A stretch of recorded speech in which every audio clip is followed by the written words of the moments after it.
Week 9 of fantasy hockey is over, and hopefully your teams have been producing the way you've hoped. And if they're not, well, there's still a lot of time left in the season. For this video, guys, I'm going to be breaking down some of the changes we've seen over the last week of fantasy hockey, including injuries, power play changes, and an update from Yahoo in terms of position eligibility. So some of your players may have triple eligibility or a second position added to their eligibility. So this is going to be a good video, guys. Like I always say, sit back, relax, and enjoy.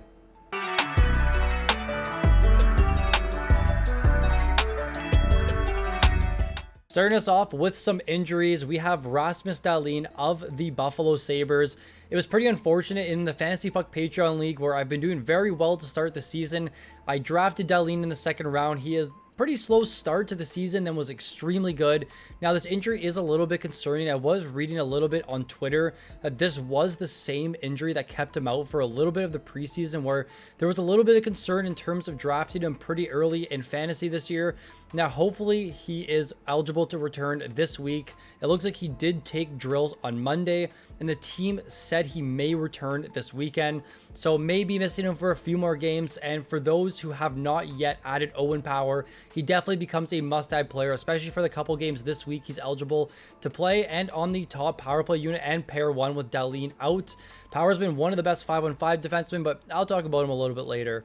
Moving on, a guy that's been extremely good to start the season, especially over the last month, one of the top players in the league over the last month, Anthony Cirelli of the Tampa Bay Lightning. A little bit of a surprise player for the Four Nations face-off. I'm very curious to what everyone thinks in the comments below in terms of how those rosters are structured right now, but I digress. We'll jump back to Anthony Cirelli here, who had an undisclosed injury. He left the game in the first period and did not return, and there really wasn't no evaluation on his injury. I was really hoping we get some news today on Monday, because it's typically when teams release their news, but not much today. So with Anthony Cirelli here, just an IR plus stash. He's been good enough for you to hold him on your roster. Hopefully he comes back and firing on all cylinders, just like he was prior to injury. Now, Peter Mrazek here, basically just a full-time volume goaltender. He's not that good in category leagues in terms of goals against average and save percentage, but still getting a ton of volume. The starting goalie in the Chicago Blackhawks. Looks like he does have a growing injury, and he will be out 1 to 2 weeks. I do think he's a completely fine IR plus stash right now, given that the volume has been very, very good in Chicago. So right now with Mrazek, just simply an IR plus stash, not really a significant impact to your fantasy lineup, unless you're really struggling in terms of goaltending. Moving on here, we have Joel Eriksson, who is out with a lower body injury, has been placed on the IR and is currently considered week to week. It looks like they tried to get him back into a game, but just wasn't feeling it at all. Placed him on the IR. The big benefactor in this injury right now is going to be to Marco Rossi, who is now going to be on the top line and the top power play unit. Again, another guy I'll talk about a little bit later in this video, who becomes a massive benefactor to the Joel Eriksson injury. Now, lastly, we jump over to Nikolai Ehlers. I mean, we finally thought we were going to get a healthy season out of him. It's been a while. I mean, last year he was relatively healthy. This year he has been healthy to start the season. Now, he did leave the game against Vegas. I watched the play. You guys can go Google it or look it up on Twitter. He like ran into Jack Eichel, went to go make a hit. Looks like Eichel was kind of falling, hit his foot. So he left the game versus Vegas. He's currently considered day-to-day. Hopefully it's nothing long-term, because Ehlers has been a very, very good value pick right now in fantasy. And we know this Winnipeg Jets team is absolutely rolling to start the season. Now, there wasn't actually a lot of injuries last week, but there were a lot of guys that returned from injuries. So I'm going to talk about some of those players here, and starting us off with Ross Colton of the Colorado Avalanche. Now, we do know I am recording this on Monday night. There was a big trade for the Colorado Avalanche where they traded away Georgiev and they acquired Mackenzie Blackwood, who definitely becomes a must-add player in fantasy right now. I saw his roster percentages way up today, so just something to monitor there. But I digress. We'll talk about Ross Colton here, who did return back to the lineup. He's currently skating on line 2, power play 2. I mentioned this before in one of my other leagues. He was actually the rank 1 player at one point in the season when he was scoring on the power play seemingly every single night. Now, it was good to see in his return. He did score a goal, but he did play under 15 minutes. I think right now when he was injured, there wasn't much of a logjam up front. Lehkonen was hurt. They had Drouin hurt, and then Nichushkin hurt. Now Drouin's still hurt, and we have Nichushkin and Lehkonen back in the lineup, who are both taking power play 1 time away from Ross Colton. So it'll be interesting to see kind of how they shift things right now. But as of right now, he's currently on the line 2, power play 2. So still some interest with Colton here because the top 6 role still means he'll be playing good minutes with the Avalanche. They like to roll their top 6 a ton. So hopefully, in his return, he played under 15 minutes. We start to see that number go up to like 17 plus, hopefully 19. But I still think the shot and hit volume is very good, and the goal upside is very good with Colton. So I would continue to hold. Now, Justin Faulk did return back to the lineup on Saturday. He is currently playing a power play 2 role. I've gotten a lot of questions about what to do with Justin Faulk. And for me right now, I think in 12-team leagues, you're okay to drop him. I did hope that this season the peripherals would be really good. The reason why I was holding him is because he was playing like 23 plus minutes per night, played on top pair, power play 1. But with Scott Perunovich now on the top power play unit, I don't know if Faulk's going to regain that spot. He really wasn't good there except for the first couple of games where he made me look like a genius for the first couple of games, but then he struggled quite a bit and then just kind of discredited this entire channel. But no, I don't stake the entire channel on Faulk. But still, with Justin Faulk here, I just can't foresee him going back to the top power play unit with the struggles they had with him there.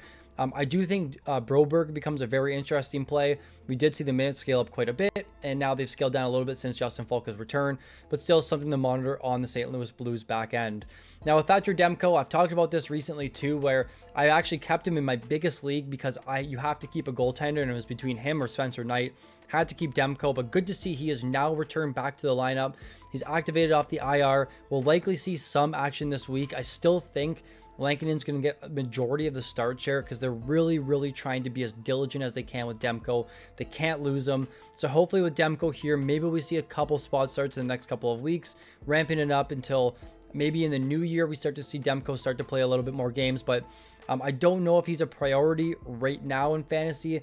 I think you got to be very cautious about the matchups, but good to see that Thatcher Demko has now returned to the lineup.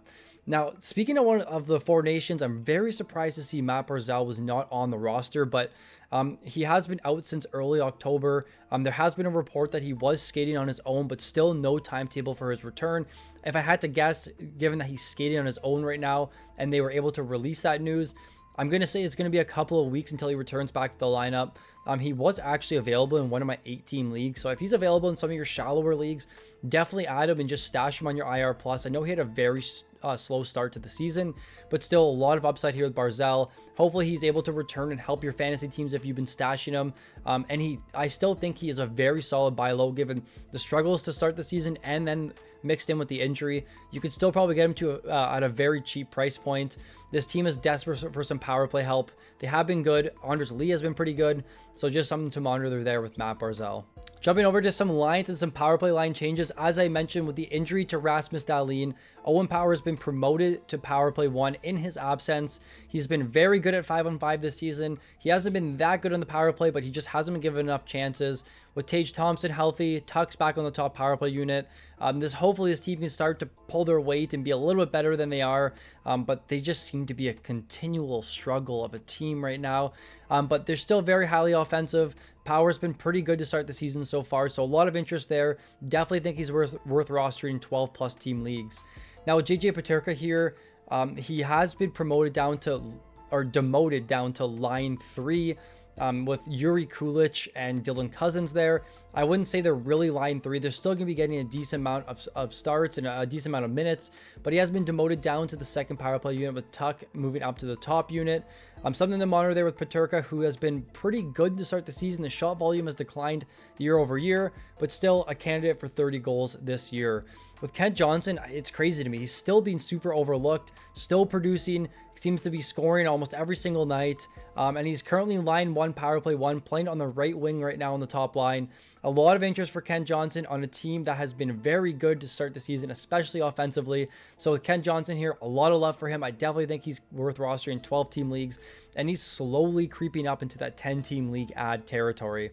Now, it looks like the Bruins have returned back to normal. We saw the complete disaster on their power play in the last couple of days, but it looks like they have returned back to the Marchand Elias Lindholm, Zacha, Pastrnak, McAvoy, top power play unit.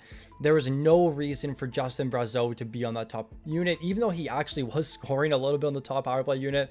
But it's good to see this top power play is back in order here. With Elias Lindholm, I think he's the most interesting player on this list. And I've actually got quite a few messages about what to do with Charlie McAvoy. Continue to hold McAvoy.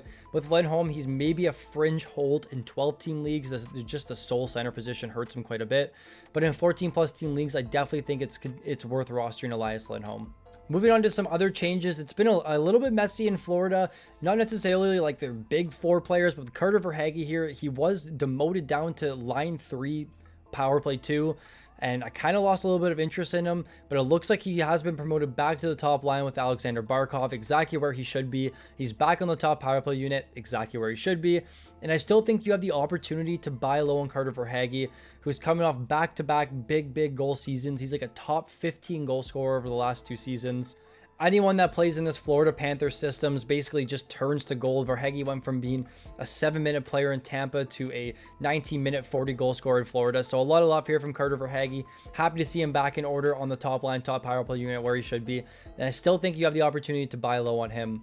Now, some changes here in LA. They did take Brandt Clarke off the top power play unit, promoted Quinton Byfield. They were running a 5-forward top power play unit. Didn't really work out. What a shocker. But it looks like they have Clarke now on the second power play unit. They've demoted Alex Laferriere, and Jordan Spence has been promoted up to the top unit with a power play assist in the most recent game. Now, I think he's an ad only in deep leagues. The peripherals are pretty poor. And even when he got moved up to the top power play unit, he was only playing about 15-16 minutes. So not much I like there with Spence. With Clarke, I still think he's worth stashing in 12-team leagues. You can still hold on to him unless you're desperate, like you're not doing well in your fantasy league right now.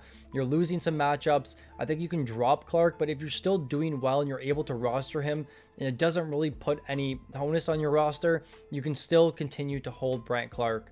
Now, Marco Rossi here becomes probably one of the most interesting ads in fantasy. I think in 12-team leagues, you definitely need to prioritize him. He's currently skating on the top line with Boldy and Kaprizov. With the injury to Joel Eriksson Ek, he's also been moved up to the top power play unit, which has been very good this season. The Minnesota Wild are the top team in the West right now, and they've been very good offensively. Kaprizov is chasing that Hart Trophy right now.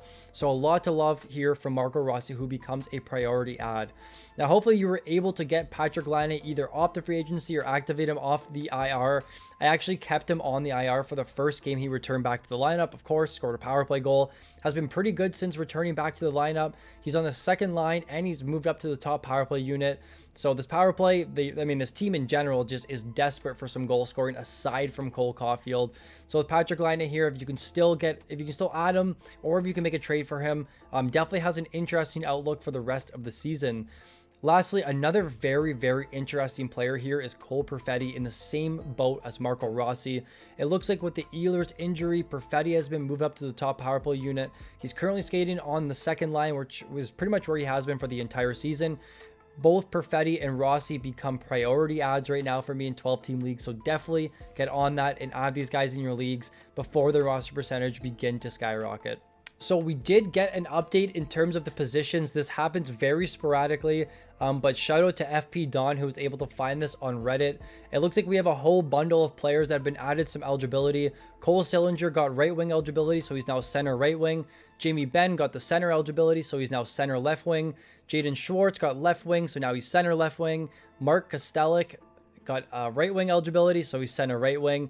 Will Smith got right wing eligibility, so he's center right wing. Rickard Rakell and Trent Frederick both got triple eligibility. A lot of love there for Rickard Rakell, and Trent Frederick has been pretty good too, especially that hit volume. Victor Olofsson and Alex Killorn both got right wing eligibility, with Olofsson going left wing, right wing, and Killorn being a triple threat with a center, left wing, right wing. Michael Rasmussen and Vasily Podkolzin both got left wing eligibility, making Rasmussen center left wing and Podkolzin left wing, right wing.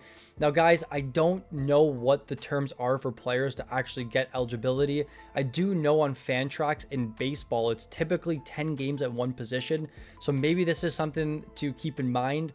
I don't know if you know, guys, let me know in the comment section below.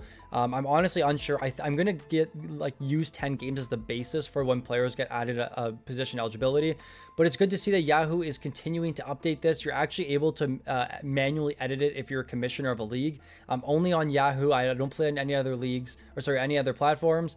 But good to see these guys are being updated here. The biggest draw to me is definitely Rickard Rakell and Trent Frederick, who have triple position eligibility, allowing for maximum flexibility. Maybe one day we'll see a guy that has 4 eligibilities with defense there. Brent Burns, I don't know, Brandon Smith. You guys can think of some names. But yeah, these are the positions that have been updated. Definitely the biggest draw for me here, Rickard Rakell. That will do it for the Everything Has Changed video for week 9. Hopefully you enjoyed the video and hopefully you've enjoyed the content so far this season. I've been slacking a little bit over the last little bit. Life just gets in the way sometimes and it's been very, very busy for me. But hopefully I can get back in the saddle maybe after Christmas break and start pushing out some more content. But if you enjoyed the video, guys, make sure to leave a like. And if you're new to the channel, please subscribe. Thank you for watching and I look forward to seeing you all in the next video.